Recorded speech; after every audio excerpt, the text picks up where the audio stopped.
नमस्कार। आज हम एक ऐसे प्राचीन और बहुत ही गहरे ग्रंथ को समझने की कोशिश करने वाले हैं जो हमारी हमारी पूरी असलियत की धारणा पर ही सवाल उठा देता है। ये है अष्टावक्र गीता का क्रांतिकारी ज्ञान। तो चलिए इसमें जरा गहराई से उतरते हैं।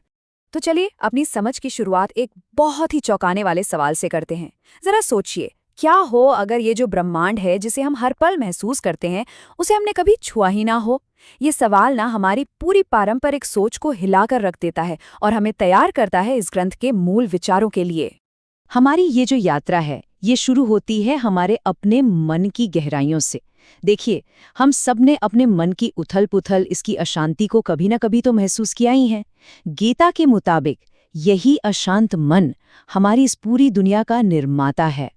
तो सबसे जरूरी बात यह है कि ब्रह्मांड का हमारा जो भी अनुभव है, मतलब इसकी सारी अशांति, भटकाव, बंधन, ये सब कहीं बाहर से नहीं आ रहा है। ये पूरी तरह हमारे मन के भीतर ही पैदा होता है। मतलब ये कोई बाहरी घटना नहीं, बल्कि एक पूरी तरह से आंतरिक प्रक्रिया है। इस बात को समझने के लिए ना समुद्र का ये रूपक बहुत ही कमाल का है। मान लीजिए हमारा मन एक महासागर की तरह है और ब्रह्मांड का अनुभव उन लहरों की तरह है जो सतह पर लगातार उथल-पुथल मचाती रहती हैं। कभी शांति नहीं होती। अब इस पूरी बात में जो सबसे दिलचस्प चीज है वो है इसका समाधान। गीता कहती है कि लहरों से लड़कर उन्हें शांत करने की कोशिश मत करो, क्योंकि ये तो बेकार है। इसके बजाय बस किनारे पर खड़े हो जाओ और एक तटस्थ साक्षी की तरह, एक गवाह की तरह उन्हें बस देखो। मन के इस पूरे नाटक से खुद को एकदम अलग कर लो। अच्छा, ये इतना असाधारण ज्ञान आया कहाँ से? देखिए, ये ग्रंथ कोई साधारण प्रवचन नहीं है, बल्कि एक राजा और सिर्फ 12 साल के एक आत्मज्ञानी गुरु के बीच हुआ एक संवाद है। और यही बात इसे और भी ज्यादा अनूठा बना देती है। ये पूरा ग्रंथ राजा जनक के सवालों और गुरु अष्टावक्र के जवाबों का एक संग्रह है। जरा सोचकर देखिए, इतनी कम उम्र में इतना गहरा ज्ञान। ये बहस असल में वास्तविकता की प्रकृति पर अब तक कही गई सबसे गहन बातों में से एक मानी जाती है। अच्छा, अष्टावक्र गीता की गहराई कितनी है ये समझने के लिए जरा ये तुलना देखिए। कहते हैं कि ये इतनी ज्यादा क्रांतिकारी है कि इसके सामने भगवत गीता भी, जिसे हम सब इतना मौलिक ग्रंथ मानते हैं, वो भी एक तरह से बच्चों की किताब जैसी लगती है। तो आप अंदाजा लगा सकते हैं कि हम कितने गहरे और चुनौतीपूर्ण विचारों में उतरने वाले हैं। अब हम इस दर्शन के सबसे चुनौतीपूर्ण हिस्से में आ गए हैं, जहां हर उस चीज का खंडन किया जाता है जिसे हम और आप सच मानते हैं। तो तैयार हो जाइए, क्योंकि यहाँ सब कुछ एक एक करके टूटने वाला है। खंडन की ये जो श्रृंखला है, ये शुरू होती है सबसे बुनियादी चीज से, अस्तित्व। अष्टावक्र कहते हैं कि जिसे हम होना या एग्जिस्टेंस कहते हैं, वो असल में है ही नहीं। और फौरन ही वो इसके ठीक उल्टे को भी नकार देते हैं।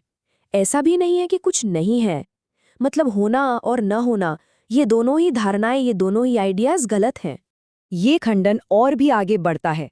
न तो ये भौतिक दुनिया और उसकी चीजें सच हैं, और न ही हमारे मन में उठने वाले ये हजारों विचार। दोनों ही बस एक भ्रम का हिस्सा हैं। और ये रहा अंतिम और सबसे बड़ा प्रहार। वो मैं जो इस दुनिया का अनुभव कर रहा है, वो मैं खुद भी मौजूद नहीं है। हमारा अपना अस्तित्व भी महज एक कल्पना है। कमाल की बात यह है कि ये विचार जितने प्राचीन हैं, उतने ही आधुनिक भी लगते हैं।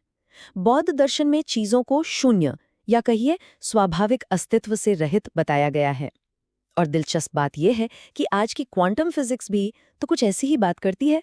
वो भी हमें बताती है कि ये ब्रह्मांड ठोस चीजों से नहीं बना, बल्कि ये तो ऊर्जा और अनगिनत प्रक्रियाओं का एक डायनामिक जाल है, जहां कुछ भी स्थायी नहीं है। तो सवाल ये उठता है कि अगर सब कुछ भ्रम है, तो हम इस सच को जाने कैसे? अब हम क्या से कैसे पर आते हैं? और इसका रास्ता है आत्मविलोपन, यानी खुद को मिटाने की प्रक्रिया। इस प्रक्रिया की नींव एक पारंपरिक पद्धति नेति में है, जिसका मतलब होता है ये नहीं। हम हर उस चीज को नकारते जाते हैं जो हम नहीं हैं, ताकि अंत में सिर्फ वही बचे जो हम असल में हैं। अष्टावक्र इस प्रक्रिया को बिल्कुल चरम पर ले जाते हैं।